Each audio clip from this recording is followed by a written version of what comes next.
ये कहानी रानो चिड़िया और गौरी कव्वी की है, जो कि दोनों ही बहुत गरीब थीं और दूसरों के घरों में काम करके अपने परिवार का गुजारा कर रही थीं। चील अंकल जी, हमें भी आइसक्रीम खानी है, तो आप हमें भी एक एक आइसक्रीम दे दें। क्या आप दोनों के पास पैसे हैं जो मैं आपको आइसक्रीम दे दूं? नहीं अंकल जी, पैसे तो नहीं हैं, लेकिन कल हम अपनी मम्मा से पैसे लेकर आपको दे देंगे। तो आइसक्रीम भी कल ही खाना। अब भागो यहाँ से, कहाँ कहाँ से आ जाते हैं गरीब कहीं के। चील की ऐसी बातें सुनकर दोनों बच्चे रोने लगते हैं और अपने अपने घर को चले जाते हैं। शाम को उनकी मम्मा घर पर आती हैं, तो दोनों बच्चों के मुंह लटके हुए थे। आज मेरे कुक्कू को क्या हुआ है जो मुझसे बातें भी नहीं कर रहा? मम्मा, आज मेरा आइसक्रीम खाने का बहुत मन था, लेकिन चील अंकल ने हमें गरीब कहकर भगा दिया। जग्गू मेरे बेटे, आपको तो पता है कि आइसक्रीम खाने से जुकाम हो जाता है और आपका गला भी खराब हो सकता है, तो दोबारा कभी आइसक्रीम के बारे में सोचना भी मत। कुक्कू बेटा, मैं आइसक्रीम तो आपको जरूर खिलाती, मगर मेरे पास पैसे नहीं हैं और आपको तो पता है मैं सब्जी भी कितनी मुश्किल से खरीद पाती हूँ। अपनी मम्मा की बातें सुनकर कुक्कू रोने लगता है और कभी आइसक्रीम ना खाने की बात करता है। अगली सुबह रानो और गौरी कव्वी अपने काम पर जाती हैं। रानो, कल मेरा जग्गू आइसक्रीम खाने की जिद कर रहा था, मैंने बड़ी मुश्किल से उसे समझाया। हाँ गौरी, कल मेरे कुक्कू ने भी आइसक्रीम खाने की बात की। मैं उसे आइसक्रीम तो खिलाना चाहती हूँ, मगर कहाँ से, हमें तो थोड़े ही पैसे मिल पाते हैं। अब इन बच्चों को क्या ही पता कि हम इनको 2 वक्त का भोजन भी कितनी मुश्किल से खिला पाते हैं, फिर इतनी महंगी आइसक्रीम कहाँ से खिलाएंगे। गौरी बहन, अगर हमारे पास पैसे होते तो हम कभी भी अपने बच्चों को आइसक्रीम के लिए मना नहीं करते और हमारे बच्चे भी बाकी पक्षियों की तरह आइसक्रीम खा पाते। हाँ रानो, अब बच्चों का भी क्या कसूर है। इस तेज गर्मी में आइसक्रीम खाने का तो सबका मन करता है। वो दोनों ऐसे बातें कर रही थी कि तभी उनकी बातें एक पेड़ पर बैठी बूढ़ी पक्षी सुन रही थी। क्या आप दोनों अपने बच्चों को आइसक्रीम खिलाना चाहती हो?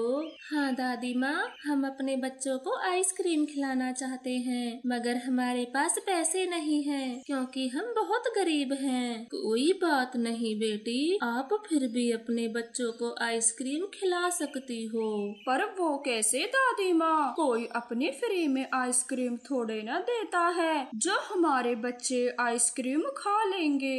ये लो बेटी, ये कुछ जादुई आइसक्रीम के बीज हैं। इनको आप अपने घर के आंगन में बो देना, फिर इन पर आइसक्रीम लगने लगेंगी और आप अपने बच्चों को जी भर कर आइसक्रीम खिलाना। बूढ़ी पक्षी उन दोनों को बीज देकर वहाँ से अपने घर के अंदर चली जाती है। रानो चिड़िया, आप ही जाओ काम पर, मैं तो चली बीज बोने। लेकिन गौरी बहन, पहले हम अपना काम करके आते हैं, वरना मालिक हमें पैसे नहीं देगा। गौरी कव्वी चिड़िया की बात नहीं मानती और बीज बोने अपने घर चली जाती है। मम्मा, आप ये क्या बो रही हो? बेटा, ये आइसक्रीम के जादुई बीज हैं जो मैं इन्हें बो रही हूँ। आप भी इनका पूरा ध्यान रखना, एक भी आइसक्रीम कोई मुफ्त में ना तोड़ पाए। हाँ मम्मा, मैं पूरा ध्यान रखूंगा, एक आइसक्रीम भी किसी को नहीं तोड़ने दूंगा। हाँ बेटा, हम फिर अपनी आइसक्रीम की एक दुकान खोलेंगे और फिर कुछ दिन बाद बड़ा घर भी ले लेंगे। मम्मा, ये तो आपने बहुत अच्छा सोचा है। अब आप निश्चिंत होकर काम पर जाएं, मैं इनका पूरा ध्यान रखूंगा।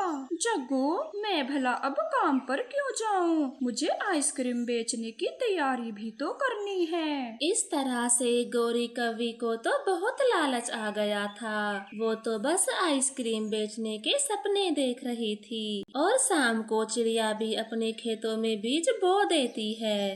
हे जादुई बीज, जल्दी से आपकी आइसक्रीम लग जाए। मैं अपने बेटे को आइसक्रीम खाते हुए देखना चाहती हूँ। अब तक तो मैंने बस उसे आइसक्रीम के लिए तरसते देखा है। इस तरह से चिड़िया अपने बीज बोकर सो जाती है। परंतु गोरी कव्वी को तो नींद नहीं आ रही थी। वो तो बस अपने आइसक्रीम के बीजों के पास ही बैठी हुई थी। मुझसे तो इंतजार ही नहीं हो रहा। मन कर रहा है टोकरी लेकर यहीं बैठी रहूं और जैसे ही आइसक्रीम लगे तो झट से तोड़ लूं।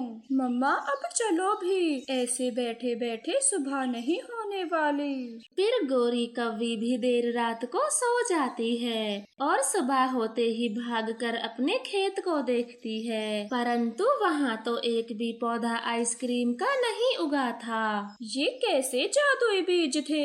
यहाँ तो एक भी आइसक्रीम नहीं लगी। मम्मा, मैं तो कब से इंतजार कर रहा था कि कब मुझे आइसक्रीम खाने को मिलेगी, पर मुझे पता है आप मुझसे झूठ बोल रही हो।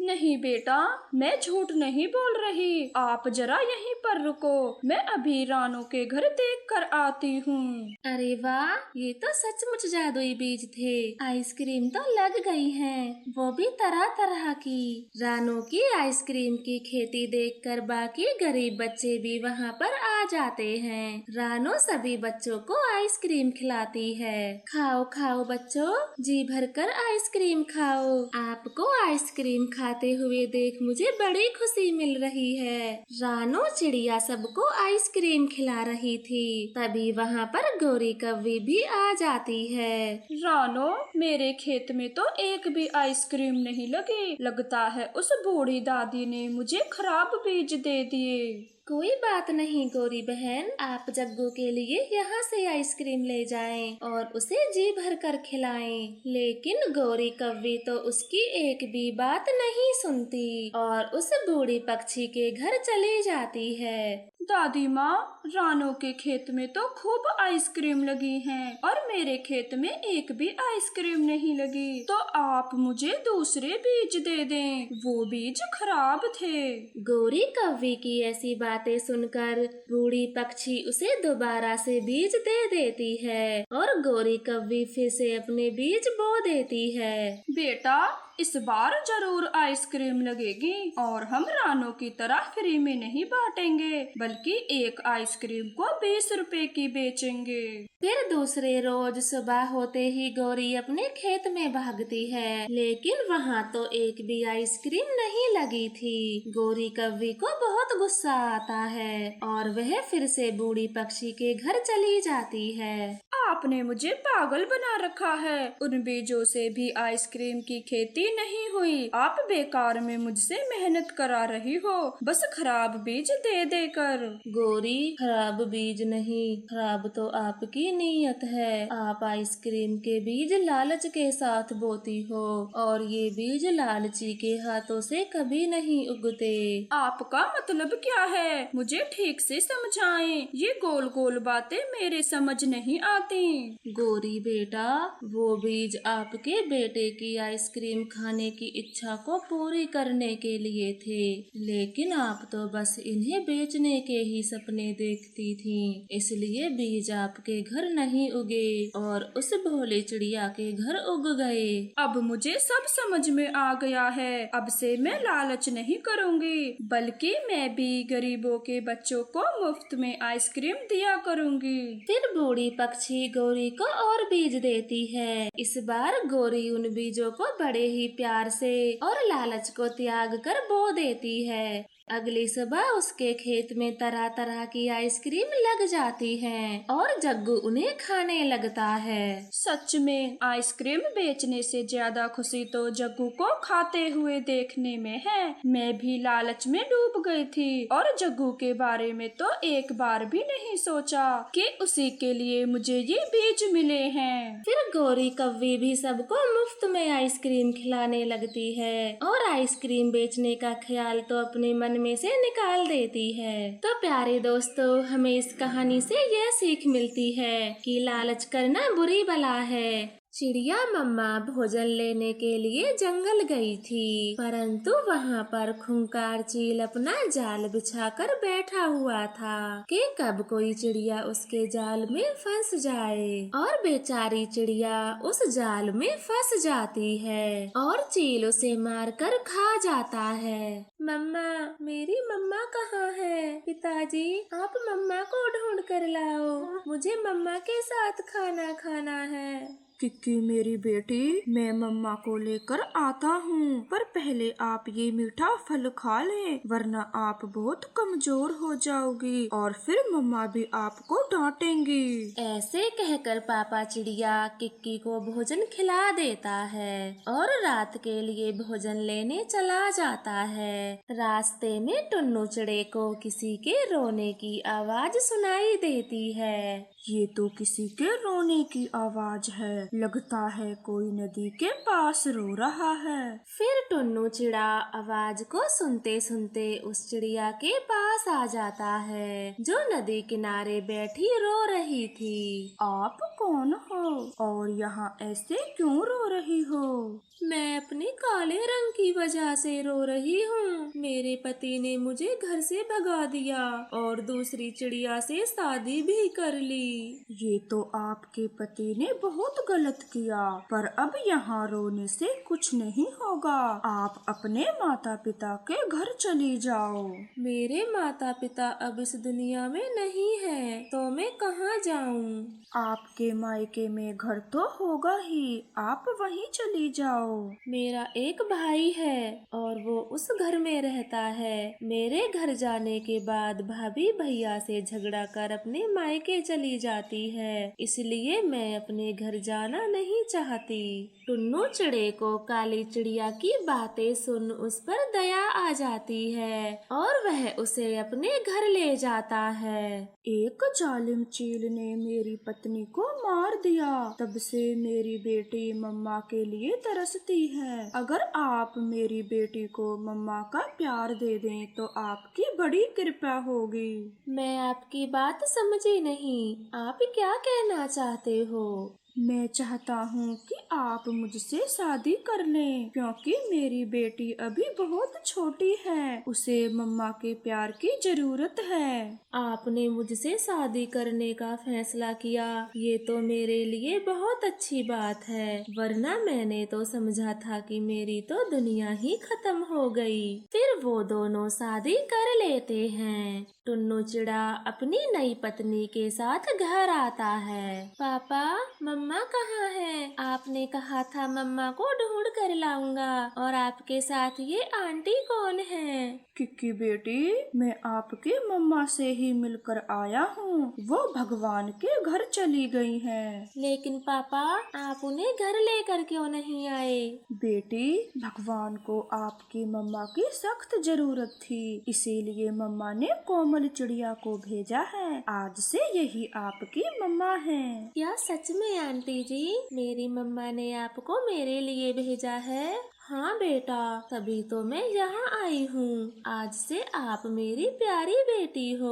अब जल्दी से बताओ, आपने भोजन खाया या नहीं? नहीं आंटी जी, मैंने अभी तक भोजन नहीं खाया। मैं अपनी मम्मा के आने का इंतजार कर रही थी। कोई बात नहीं, चलो बेटा, आपको अपने पंख से खाना खिलाती हूँ, फिर आपको राजा रानी की कहानी भी सुनाऊंगी। किक्की कोमल चिड़िया की बातें सुनकर बहुत खुश होती है और कोमल चिड़िया भी उसे खाना खिलाकर कहानी सुनाती है। किक्की कहानी सुनते सुनते सो जाती है। टुन्नू चिड़ा ये सब देखकर बहुत खुश होता है। ये कोमल चिड़िया कितनी नेक दिल पक्षी हैं। पता नहीं उस जालिम पति ने इन्हें काले रंग की वजह से क्यों छोड़ा। ऐसे सोचते हुए टुन्नू चिड़ा भी सो जाता है और दूसरे रोज अपने काम पर चला जाता है। कोमल चिड़िया किक्की को बहुत प्यार करती है। आप तो बिल्कुल मेरी मम्मा के जैसे मेरा ख्याल रखती हो। आप बहुत अच्छी हो। जल्दी जल्दी से खाना खत्म करो, फिर मैं आपको नदी पर घुमाने ले जाऊंगी। किक्की कोमल की बातें सुनकर बहुत खुश होती है और जल्दी से अपना खाना खा लेती है। फिर वो जंगल घूमने के लिए निकल जाते हैं। कोमल चिड़िया शाम होने तक किक्की को पहाड़ों और नदियों की सैर कराती है। इसी बीच टुन्नू चिड़ा घर आ जाता है। पापा, कोमल मम्मा ने मुझे सारा जंगल घुमाया, बड़ी बड़ी नदी और पहाड़ दिखाए और गुलाब का फूल भी मेरे लिए तोड़ कर दिया।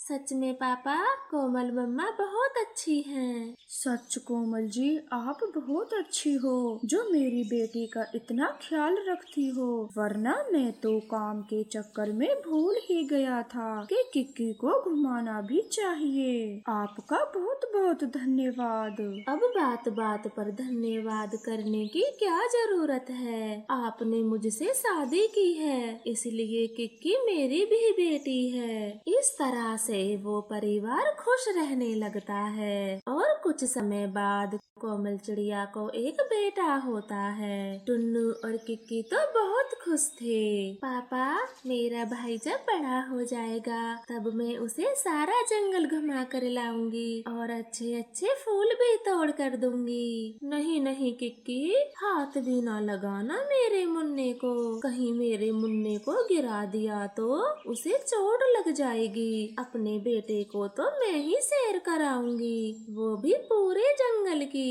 कोमल चिड़िया की ऐसी बातें सुनकर किक्की और टुन्नू थोड़ा उदास हो जाते हैं। फिर कोमल चिड़िया अपने बेटे को फल खिलाने लग जाती है और किक्की उसे देख रही थी। किक्की बेटा, आज अपने पापा के हाथ से भोजन खा लो, क्योंकि मम्मा छोटे भाई को भोजन खिला रही हैं। नहीं पापा, अब मैं बड़ी हो गई हूँ तो अपने पंख से ही भोजन खा लूंगी। ऐसे कहकर किक्की भोजन खाकर बाहर चली जाती है और टुन्नू चिड़ा कोमल चिड़िया से कहता है, कोमल, आज आपने किक्की से प्यार से बातें तक ना की और ना ही उसे भोजन के लिए पूछा। अभी वो भी छोटी बच्ची है, मुन्ने की आने की खुशी में उसे मत भूल जाना। अरे, आप भी इस छोटी सी बात को लेकर बैठ गए। मैंने तो ऐसे ही बोल दिया था। मैं कभी अपने दोनों बच्चों में फर्क नहीं करूंगी। पहले मेरी किक्की है और बाद में मुन्ना।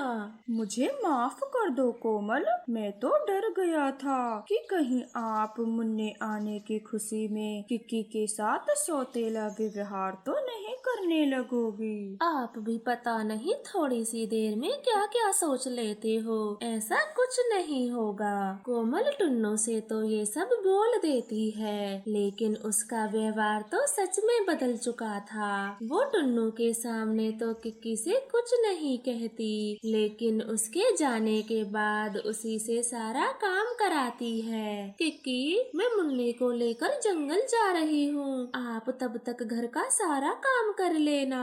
मम्मा, आप मुझे भी अपने साथ ले चलो, मुझे भी जंगल जाना है। अगर तुझे जंगल लेकर जाऊंगी तो घर का ये सारा काम कौन करेगा? मेरे लौटने से पहले घर का सारा काम खत्म कर लेना, वरना तेरी खैर नहीं। ऐसे कहकर कोमल चिड़िया वहाँ से चली जाती है और किक्की घर का सारा काम करती है। अब कोमल चिड़िया बहुत बदल चुकी थी। वो किक्की से बिल्कुल प्यार नहीं करती, जरा जरा सी बात पर उसे पीटा करती। एक दिन दोनों बच्चे खेल रहे थे कि तभी मुन्ने को चोट लग जाती है और वो जोर जोर से रोने लगता है। हाय राम, इस करमजली ने मेरे बेटे को मार दिया। मैं छोड़ूंगी नहीं इस किक्की की बच्ची को।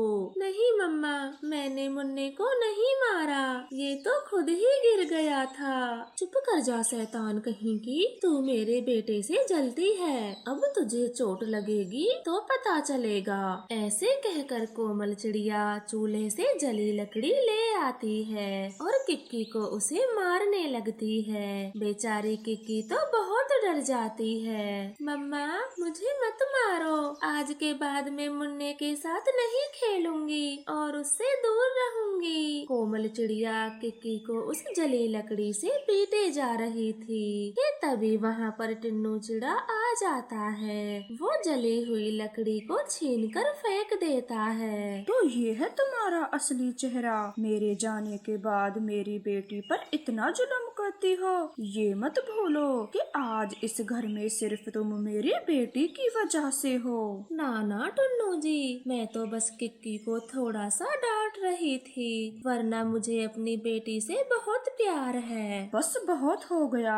अगर यही तुम्हारा डांटने का तरीका है तो मेरे घर से अभी के अभी निकल जाओ। मुझसे बहुत बड़ी गलती हो गई जो अपनी बेटी के लिए सौतेली माँ ले आया। टुन्नू जी मुझे माफ कर दीजिए, मुझे एक मौका दे दें, मैं आगे से कभी ऐसी गलती नहीं करूँगी, कृपया कर मुझे माफ करें। फिर टुन्नू चिड़ा उसे माफ कर देता है। उस दिन के बाद कोमल चिड़िया किक्की के साथ बहुत अच्छा व्यवहार करती है और खुशी खुशी से वो सब रहने लगते हैं।